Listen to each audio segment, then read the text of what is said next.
humanity to stand up in the info war and say, I don't know what's going to happen at the end of this, but you want to fight, you better believe you've got one. From the front lines of the information war, it's Alex Jones. First in September of 2018, then in October, the next month, Infowars.com, Newswars.com, and Mike Adams of NaturalNews.com launched a nationwide campaign to not just educate the president and alert the president, but to also educate and inform the American people. Now, obviously, the president is aware of his emergency powers. And presidents since the War Powers Act of 1933 have been subsequently creating new national emergencies every year so that they could do things outside the scope of the normal Constitution and Bill of Rights. This is something that I've been critical of because it's been done by other presidents, in most cases, to sell the nation out or to undermine our national sovereignty. In the case of Trump, he's the only president since the days of Franklin Delano Roosevelt who first declared one of these national emergencies with the first War Powers Act. He's the first president to not declare a new national emergency. He's declared Texas an emergency with floods. He's declared California an emergency with fires. But those are just emergencies in that area to get emergency funds and to cut red tape. This type of a national emergency under the U.S. Code and under law is very, very cut and dry. For economic emergencies, for military emergencies, for natural disaster emergencies, but especially for border or integrity of the continental CONUS, United States, it's absolutely 100% clear. The president doesn't just have the power to use emergency military funding outside of Congress to build a wall or to put troops on the border. That's expressly in the Constitution and is the strongest emergency power that the president has going back to the beginning of the country over 240 years ago. But when you add into it millions of illegal aliens from around the world being marshaled and massed at UN bases, indoctrinated, brainwashed, and then pointed at the United States to invade the country, to implode our borders, and to bankrupt our country, and to have anchor babies that we then have to pay for who are brainwashed by the Democratic Party against the very idea of a nation itself. What we already see happening in the U.S. is going to get a lot worse, like it's been in Europe, with over 15 million military-age men that have invaded just in the last 6 years, again, run by the UN. So that's why it's not just the president's right. It is the president's duty to not wait during a government shutdown where Congress won't pass a paltry $5.6 billion to build a basic wall. It is his duty, because we're already in this emergency, whether it's declared or not, to take action and to take that power into his constitutional hands. It is the only way. Let me give you a few other examples of this in just recent history. 10 years ago in 2008, the Secretary of the Treasury went before Congress and he said, if you don't give the private Federal Reserve an unlimited bank check, the first one was $800+ billion, most of it went to foreign banks, we're going to have blood in the streets and tanks in the streets and martial law. That was on the news. He said that before Congress. Look it up yourself. That was using an emergency and fractional reserve banking and scams that have been created by big brokerage houses with fake mortgages sold sometimes 100 times a piece. That's right, the same mortgage sold over 100 times in some cases, usually about 20 times. They used the crisis they created to get, in the final summation, over $5 trillion, over 80% of it sent to foreign, European, and Chinese banks. So Bush and Obama and the globalists maneuvered us in 2008 into that bipartisan scam, holding the nation hostage under total economic crisis and stock market implosion if we didn't give them trillions of dollars. They declared a national emergency to engage in this treason. The outgoing Bush and then Obama said that they would do it if Congress didn't sign on to what they wanted. But the blank check national emergency is still ongoing. That's why every new president declares their own emergencies so that they can fine tweak the policy of their predecessor or erase it. So it isn't just President Trump's right, it's his duty. When he pulled us out of the foreign unelected TPP, great job. When he got millions of jobs to come back, when he got the stock market up by letting people know America was open for business for $4 trillion, half of that now erased. It is his duty to stand up to the private Federal Reserve that maneuvered us to the edge of oblivion 10 years ago, to stand up to them, to audit them, and to federalize the Federal Reserve under emergency powers the president has, specifically in the law and in historical precedent and in the executive orders. And they know this. The media, the controlled collaborator media that works for the globalists, is telling you that Trump has no powers, that Trump can't even sign hats when he's in Iraq, that that's a criminal action. If he doesn't brush his teeth right, he's an axe murderer. Because they know he's got that real power, both constitutional and unconstitutional, that the globalists had transferred to the presidency in the last 30 years to set it up as a dictatorial body. We can use those same constitutional and unconstitutional powers to reverse what they've done. So this is the biggest story out there. Sure, you've got this Islamic congresswoman, Tlaib, saying he's a mother effer, and the other Democrats saying he's a lying mother effer, and he's the devil, and all the rest of it. That's all interesting red meat. But the big news here is that the deep state has illegally spied on the president. They produce no Russiagate information. They've been proven to be working with foreign actors to undermine the sovereignty and economy of this country. They're the globalists that say we can't even be a nation state. And if you're a nationalist, it's a dirty word. Trump is the president, and he's pro-America, and Americans will back him if he stands strong, as he's now done, not blinking on the government shutdown. But if he's not going to blink on the government shutdown to get the $5+ billion he needs, $5.6 billion, why not go ahead and just declare the national emergency, which is a legitimate constitutional emergency on the border, and go further? Declare an emergency, remove, which he can do under the Federal Reserve Act of 1913, the private Federal Reserve head, and appoint who he sees fit to lower interest rates and turn the economy back on.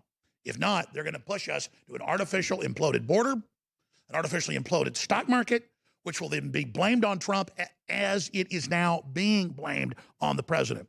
It's not just the president fighting for his political life. It's all of us together.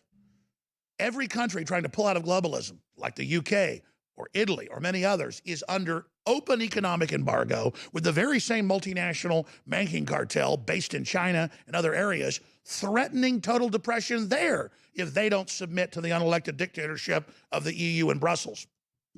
That's how epic this point of history is. When our borders are collapsing, when we've got everyday police officers being killed by murderous MS-13 drug gangs that have killed over 200,000 people in Mexico in just the last 10 years, and hundreds of thousands others missing, when we've got the breakdown of law and order and civilization, when we've got particularly Hispanic Americans being targeted by MS-13 and others, we have a responsibility to admit we're already in a crisis. America knows we're in an emergency. It's not going to hurt morale to admit this country's fighting for its life, because every thinking man and woman knows this country is fighting for its life, and we don't want to become a failed state like Venezuela, Mexico, or hell, look at the EU, where their own national police chiefs say Germany's failing, France is failing. They're losing law and order. Civilization is collapsing because of the 15 million Islamic radicals brought in by the globalists, again, to destabilize Europe. Then they bring in the emergency of an EU army and martial law to fix the problem they started. We want to stop it before it gets to that point with American national emergency to stop the civil emergency the deep state's planning to remove Trump, have nationwide race riots, implode the economy, and consolidate full control over this once great nation. This is 21st century warfare we're facing. The Chi-Coms, the radical Islamists, the EU, the Hollywood banking cartel, all lined up against nation states. But from Brazil to even movements in Mexico to Europe to Asia, people are waking up, even in African countries, and understanding it's nationalism versus globalism. It's free market capitalism and freedom versus crony capitalism and tyranny. It's Renaissance versus conquest economy. Trump's reforming the prisons. It's not fair to give black people 3 times the sentence a white person or Hispanic gets for drugs. He did it. He got it passed and signed the bill to decriminalize marijuana all over the country and to decriminalize hemp. He did everything Obama said he would do. He's pulling our troops out of all these countries. The troops all want out, 95% of them. He's doing all this common sense stuff. You've got this liberator in Trump, and that's why the whole power structure is against him. I'm ashamed of people that don't realize how historical this is. But what we've proven in InfoWars and why they tried to shut us down is that we have a pipeline to you, the people, to we, the people, and to the president. And we've laid out the laws, the executive orders, and articles we wrote 2, 3, 4 months ago. And the president has checked with his advisors and found out indeed that's true. Most of his advisors are playing both sides and are scared. They won't tell him all this stuff. He's very smart, but he's got to be informed. So when I say the president needs to be informed, he needs to be informed that we're supporting him and that we understand this country is fighting for its life. So again, we're already in a globalist created emergency that they want to use to fully take the country over. We have to come in with our own emergency so Trump can put his own people in these bureaucracies and circumvent Congress, especially the House and some of the Democrats, and restore the republic. The American people will support him. He will not get impeached in the Senate. That's how separation of powers works. If he acts now, he'll be on the right side of history. If he doesn't, they've got 84 fake investigations about to launch next week. Nothing to do with Russia, to try to find something on somebody in Trump organization to make them lie about the president in exchange for not going to prison. So 2019 is the real hour of decision for the future destiny of this planet, not 2020. All of you watching tonight, all of you watching on Saturday evening, I'm begging you to take this video and to email it and to private text message it that gets past the censors and to call your friends, call your family, tell them watch us on Roku, watch us at Infowars.com/show and get this information. There's all these Hollywood movies where Schwarzenegger says, come with me if you want to live. Or Sandra Bullock in Bird Box saying, listen to me or you're going to die. Listen to me or the globalists are going to create their own national crisis of collapsing borders, collapsing pension funds and stock markets to bring in their total globalist takeover with Elizabeth Warren and Bernie Sanders and Cortez waiting in the wings. We've got to nip this in the bud or give the country up now to the globalist. It's happening now. The Chi-Coms are funding it. Anyone standing against Trump at this point is a traitor to this nation and their own damn self-interest. President Trump, we back you. No, we don't need more time to illustrate that they put us in the emergency. Educate people on the emergency. ABC News brought it up because they fear in the deep state you exercising the powers you have to stop them at any time. But once they've ramped up another 80-plus fake investigations, it'll look like you're declaring emergencies not to stop the crises they've created and the existential threat to the nation, but to save yourself. You must act now, President Trump, or you and I and all the rest of us, I guess, didn't do enough, and we deserve what happens. As for me, I'm not giving up. I'm not backing down. We have a good chance of winning. We still have the initiative. Humanity's waking up across the planet. But it's now time to go into high gear. We didn't bring us to this crisis point. We didn't bring us into this civil emergency. The globalists did. And if we don't meet them head on, this great experiment, the greatest country in the history of the world, for all intents and purposes, will die, and we'll be a banana republic. Those are the stakes. And I'm quoting Patrick Henry here. As for me, I don't know what other course others may take, but give me liberty or give me death. Because there are things worse than death, my friends, being a slave.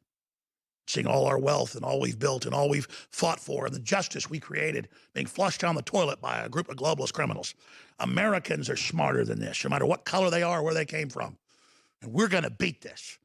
And when we beat this, America will again be the city on the hill, that light, that promontory lighthouse to the ships at sea, and we will again be that beacon of freedom worldwide.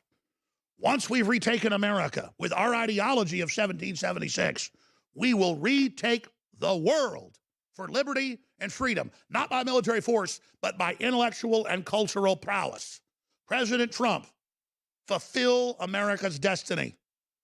Declare the emergency, secure the realm, drive the globalists from power. and the name Trump will be synonymous with victory. I'm Alex Jones from the front lines, and I salute you all. You know that guy, Alex Jones, the InfoWars guy? You know what I'm talking about? The guy with no lips, that fucking lunatic. They removed all his content from Facebook, iTunes, Pinterest, and YouTube. Good, you fuck. You know the piece of shit I'm talking about, right? Alex Jones. You know which piece of shit I'm talking about? Alex Jones. You know, right? They shut you down, you fuck you. Good. No freedom of speech for you, you piece of shit. Good, you fucking lunatic. Good. Bye-bye, fucko. Tech companies are taking the lead in suppressing any voices that dissent against the left. Conservatives are feeling the heavy hand of censorship in the United States and across Western Europe. There is an absolute all-out war on conservative free speech.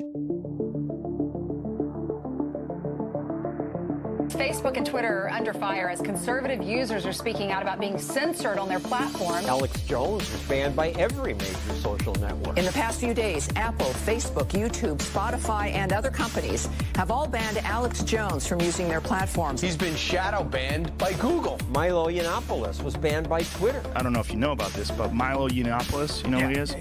He got banned from Twitter for writing a bad review about Ghostbusters. This guy is a threat to the Republic. British anti-Islamization activist Tommy Robinson has had his Twitter account suspended again after he tweeted that Islam promotes killing. Also, Twitter purged various libertarian accounts. Instagram temporarily banned Tommy Robinson. Facebook took down a GOP candidate's ads for allegedly being offensive. The FCC is cracking down on conspiracy theorist Alex Jones. They're coming for everyone's speech. It's criminal. Their social media accounts are being banned, blocked, and canceled on Twitter, YouTube, and Facebook. Facebook censored our free speech. Twitter this evening has suspended the account of Gavin McInnes. And shame on the ones that don't even see that we have been censored. You are caught on tape by Project Veritas, shadow banning people. You are censoring people. You censored me. You censored Milo. You censored Chuck Johnson, James O'Keefe. You even censored President Trump when one of your employees deleted his account for a few minutes. You are censoring conservatives, and I'm asking you, President Donald Trump, help us. Please help us, Mr. President, before it is too late. Facebook is censoring free speech. They're making and changing the rules. Reverend Graham was banned for over 24 hours. I had this platform, and that was my main platform for communicating with people and sending out my content, and now I can't communicate. I've been silenced. The real election meddling is by Facebook and Google and others that are shadow banning people, that are outright banning people, and they're blocking conservatives. Authorities in Britain now seem more interested in fighting hate speech on the internet than fighting crime. They're warning social media users that their comments are being monitored. I'm more upset that some people in Silicon Valley in secret determine which ideas are allowed on my social media feed. And so we just sit here and just endure the greatest censorship in the history of America. And the left, which claims to be for free speech, applauds it. No freedom of speech for you, you piece of shit. If you are receiving this transmission, you are the resistance.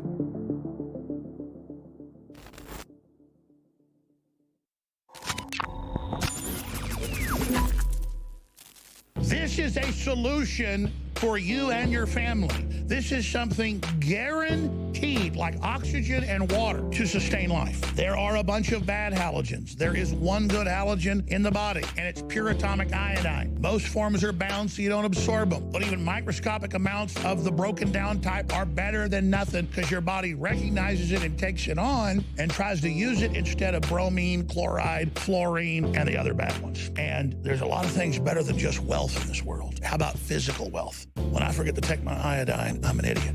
We have X2. It's selling out because a company tried to put me over the barrel from the oil well company that drills to get it to 12,000 feet. We ended up finding an even better company. Their chemist said, you can put this in the way you have it, but you should add a little bit of vitamin C to stabilize it so it doesn't oxidize, and this other form of iodine, and the other form, all three, so that it's better absorbable. That's X3. We have a limited supply of X2. It's our final run. But here are the headlines.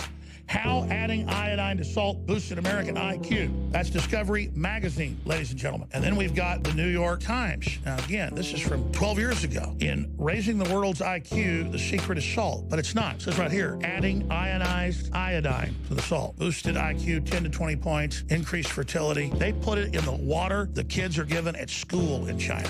Why do I say that? Because in the 20s, we had major reproductive problems, major deformities, major retardation, major IQ reduction, not on the coastal areas where people got fresh fish that had some iodine in it, but in the Midwest. You fund us and you get atomic iodine with the other two types of iodine, so it's fully absorbable. That's why we have Survival Shield X3. I could keep selling X2 till the cows come home, and it's there. But this is the best. X3, InfoWarsStore.com, InfoWarsLife.com, or 888-253-3139.